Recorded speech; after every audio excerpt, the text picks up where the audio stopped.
d'être partout, y compris dans la chair des enfants. Aristote, c'est un jeune garçon. Lorsqu'on l'a découvert en 2007, il avait 9 ans et nous l'avons découvert dans une église de réveil qui l'avait pratiquement séquestré après un exercice d'exorcisme où il a été placé sous le feu pour qu'il arrive à faire des aveux sur sa sorcellerie. Est-ce que c'est un cas isolé, le cas d'Aristote à Kinshasa aujourd'hui? Non, et c'est pas isolé, mais ça arrive très souvent pour l'instant, mais dans des coins beaucoup plus isolés.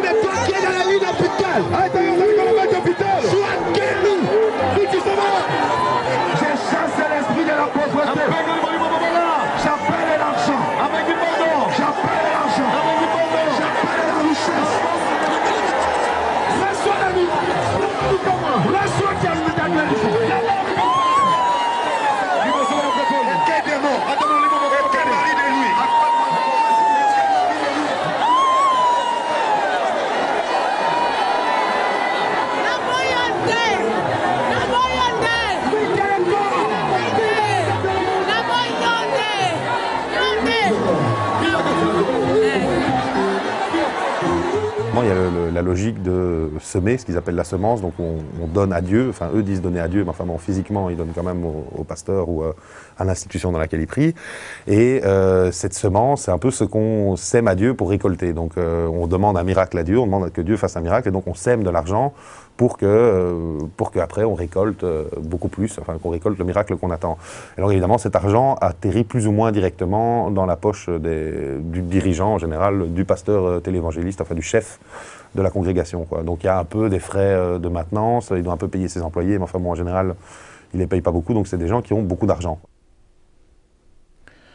J'ai envie de dire que s'il n'y avait pas de dérive, on ne pourrait pas les inventer. S'il n'y avait pas de dérive, si on ne pouvait pas montrer des situations à la marge, des situations limites, ce serait alors de la diffamation et une propagande mensongère.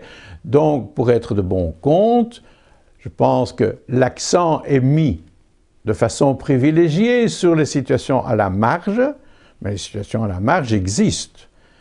Mon problème par rapport aux situations à la marge, c'est que je ne perçois pas leur pertinence, leur légitimité, leur utilité. Comme je le dis toujours, les chrétiens évangéliques sont suffisamment étranges par rapport à la pensée générale de la société pour ne pas en rajouter.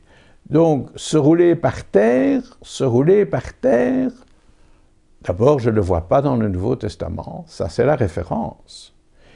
Et je ne vois pas ce que ça apporte à l'homme honnête qui cherche sa voie dans ce domaine. À ce niveau-là, on peut se poser la question, est-ce qu'il se situe encore vraiment dans le mouvement protestant dans le sens historique du mot?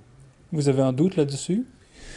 J'ai des doutes là-dessus. Par exemple, une église ou des communautés qui vont mettre en avant la guérison de malades comme étant l'image de marque sont peut-être bien dans la mouvance chrétienne protestante dans le sens large du mot, mais au moment qui quitte vraiment une approche biblique des faits, c'est-à-dire une approche qui tient aussi compte d'une critique, une approche critique de la Bible, là je pense que vraiment ils sont en train de se mettre en dehors du mouvement protestant comme il a été défini historiquement. Moi je crois que Dieu guérit. Quand je suis malade, je prie et je vais chez le médecin. On prie pour que Dieu guérisse les gens. On prie pour que Dieu fasse du bien aux gens. Mais nous allons chez les médecins. Je dis toujours à aux gens, vous saurez que vous avez été guéri si votre médecin le confirme. Si votre médecin ne confirme pas que vous avez été guéri, comment vous pouvez dire que vous avez été guéri?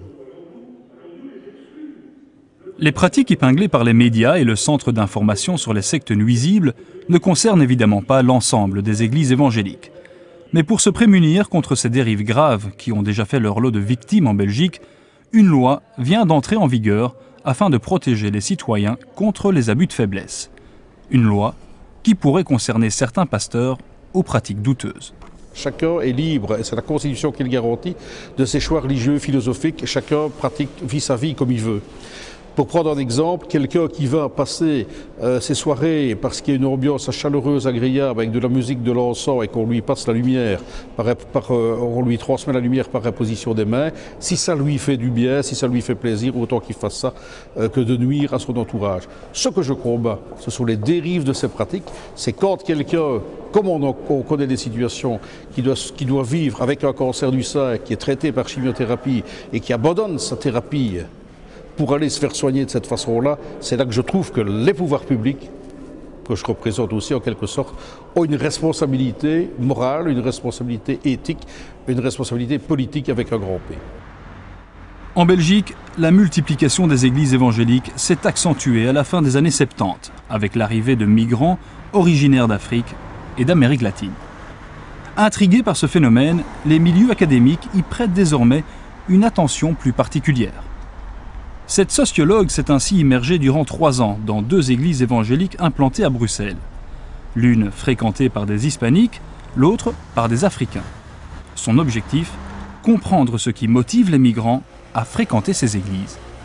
Moi, ce qui me raconte aujourd'hui, c'est d'avoir été toqué aux portes des églises catholiques, etc., et ne pas s'être senti à l'aise dans les églises catholiques. Bon alors, pour différentes raisons, que ce soit la chaleur qu'ils ne retrouvaient pas dans les cultes, il y en a certains qui parlent de messe basse pour caractériser la froideur des cultes, etc. Et donc, parfois, ils finissent par se réunir entre eux pour prier dans leur langue. On pourrait dire qu'au départ, c'est vraiment une espèce de réseau communautaire pour asseoir les premiers migrants. Il y a des grands réseaux de solidarité qui s'établissent.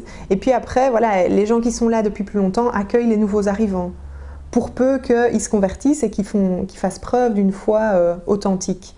Et donc là, c'est par exemple, voilà, il y a un fidèle qui est en problème, il n'a pas ses papiers, et l'Église va se cotiser pour pouvoir lui payer son abonnement de bus, pour pas qu'il se fasse pincer à ce moment. Certains locaux d'église sont prêtés pour que les gens puissent dormir là.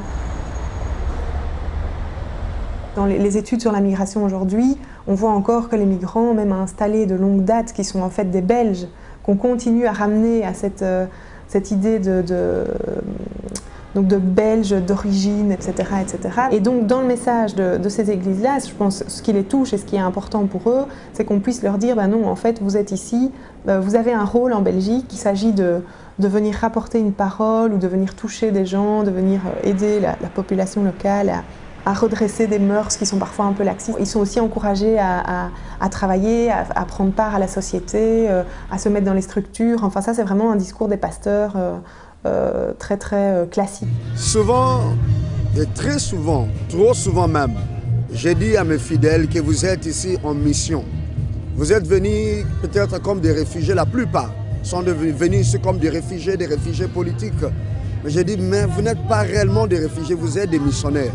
Vous êtes ici pour intercéder en faveur de ces pays et pour montrer un exemple quelconque pour ces pays et pour évangéliser le Belge et les occupants de ces pays. Ça, c'est le centre de mon message et même de conférences que nous organisons chaque année pour mobiliser notre peuple à atteindre le Belge, à les toucher, à le prêcher l'évangile. C'est ça.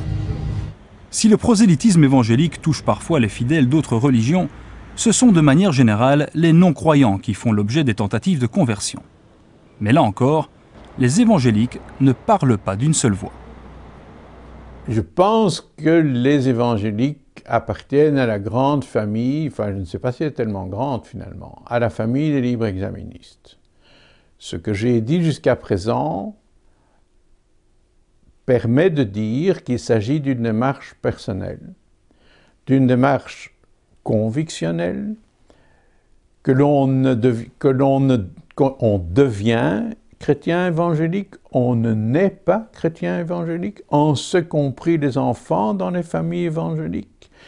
Ils sont, comme disait Calvin, bien sûr, au bénéfice de la grâce. Ils sont à part, puisqu'ils naissent dans des familles qui, en principe, suivent les enseignements du Seigneur Jésus, mais il leur appartiendra plus tard, dans l'enfance ou dans la préadolescence ou dans l'adolescence ou plus tard encore, de se définir personnellement.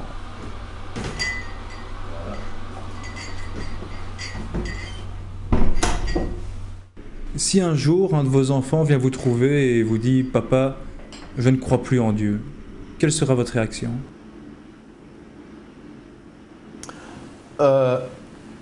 Les enfants me posent souvent cette question et me disent « Mais papa, comment es-tu sûr que nous avons le vrai Dieu? Comment es-tu sûr que nous avons bien choisi, nous avons bien ciblé ?» C'est une bonne question, hein? Parce qu'ils rencontrent d'autres enfants à l'école, différentes religions, des gens qui ne croient pas. Mes enfants sont encore en bas âge, mais je dis souvent, on a déjà discuté avec mon épouse, on ne peut pas empêcher une personne à faire ses propres expériences. Je le dis, ça peut choquer certains pasteurs, ça peut choquer certaines personnes, mais moi c'est ma conviction propre. Je vais vous dire, des fois je m'amuse, je parle avec ma femme, je dis « Ah, Yvette, dis-moi, si on n'était pas chrétien, comment on vivrait aujourd'hui ?» On éclate de rire, on regarde les verres, on fait ces gestes aussi. Les gens qui construisent sans Dieu, moi je les félicite. Comment font-ils? Sans l'Esprit de Dieu. Comment font-ils? Sans l'amour de Dieu. Comment font-ils? C'est difficile.